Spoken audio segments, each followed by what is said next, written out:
This is Malawi, a country known to its people as the warm heart of Africa, and it's easy to see why. You are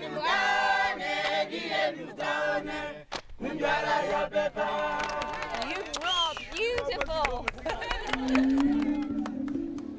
But their faces hide the fact that Malawi is one of the poorest countries in the world. Health services are limited and there's widespread malnutrition. This, together with the prevalence of HIV and AIDS, means that the average life expectancy here is 54 years old. And because so many parents die young or are forced to leave their families in search of work, 1 in 5 children here grow up without parental care.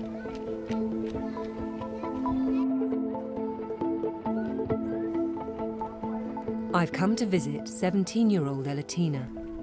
So this is your home, Elatina? She shares this hut with her 3 younger brothers and sisters, who she has cared for since their parents abandoned them several years ago. All responsibilities now fall on Elatina's shoulders. Her sole source of income comes from gathering water for her neighbours and working on their land. It's very hard for me to afford food and clothes for my brothers and sisters. I feel lonely because having parents around makes children feel protected, but I get on with it because I have nowhere else to go. All 4 of them live out of this single room. I find it hard to comprehend, but what you see here is everything this family owns.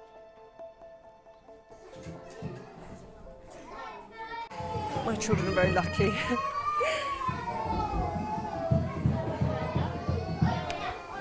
You know, you see things on TV in England. All the time we've grown up with images of poverty in Africa. And I think we're desensitised to it.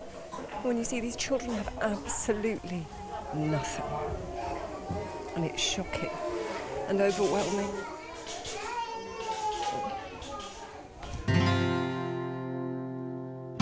Overwhelmed by the responsibility of looking after 3 young children, Elatina dropped out of school to become a full-time carer.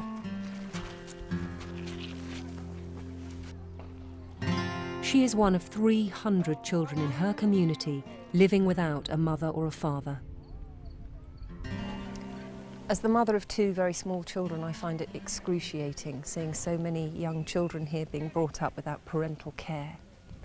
That's why I'm appealing on behalf of EveryChild, a charity that works with communities around the world to protect the most vulnerable children and enable them to grow up in a safe and loving environment. This is 13-year-old Alefa. By the age of 3, she'd lost both her parents to AIDS. Her uncle and her aunt took her in, but they already had 6 children of their own. I feel at home with my aunt and uncle. They treat me well and look after me as if I were one of their own children. 4 years ago, the harvest was so poor there wasn't enough food to go around. At mealtimes, we would be scrambling for food. We were always hungry. This is 5-year-old Salome and her older sister, Mwalambitsa. Their mother died giving birth to Salome and their father left soon after. The only relative who could take care of them was their 70-year-old grandmother, Melita. I'm worried because I'm an elderly lady and looking after my granddaughters single-handedly is very hard. I have nothing to give them.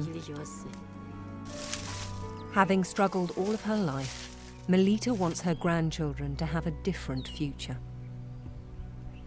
Education is vital to break the cycle of poverty. But for many families here, schooling's an unaffordable luxury.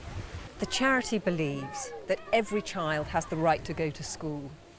It runs over 100 childcare community centres across Malawi, providing vulnerable children under the age of 5 with the basic education that they so desperately need. EveryChild supports villagers to set up community centres where volunteers teach children music, maths and reading. Salome has been attending her local centre for over a year. Today, she's learning to count.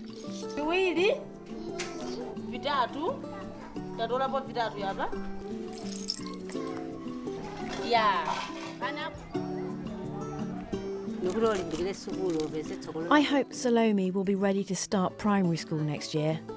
This will give her the best possible chance of a future.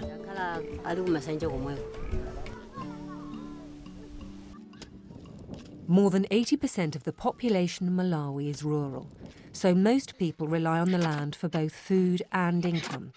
But the climate is so harsh, crops often fail. Families with orphaned children to care for have more mouths to feed, and the charity provides grants of farming equipment and livestock when help is most needed. When Alefa's family was hit by poor harvests 4 years ago, the charity was there to help, providing seed and fertilisers. The fertilisers enabled us to grow more crops and have enough food to feed the whole family.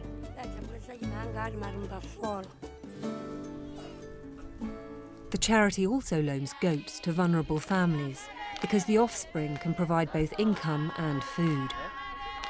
The goat lent to Alefa's family produced 4 more.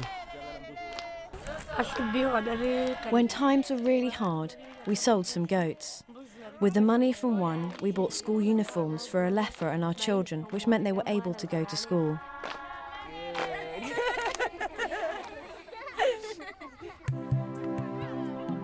Last year, 17-year-old Elatina dropped out of school because she was struggling to take care of her 3 younger brothers and sisters. The charity had set up a community centre in Elatina's village, and its volunteers enrolled her in some parenting workshops. Along with other young carers, she was taught practical skills which helped her juggle her own priorities with those of her family. She is now back at school. My life has changed.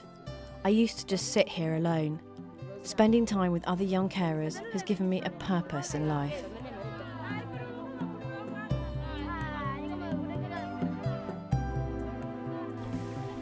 It's overwhelming how hard life is for orphaned and vulnerable children growing up here.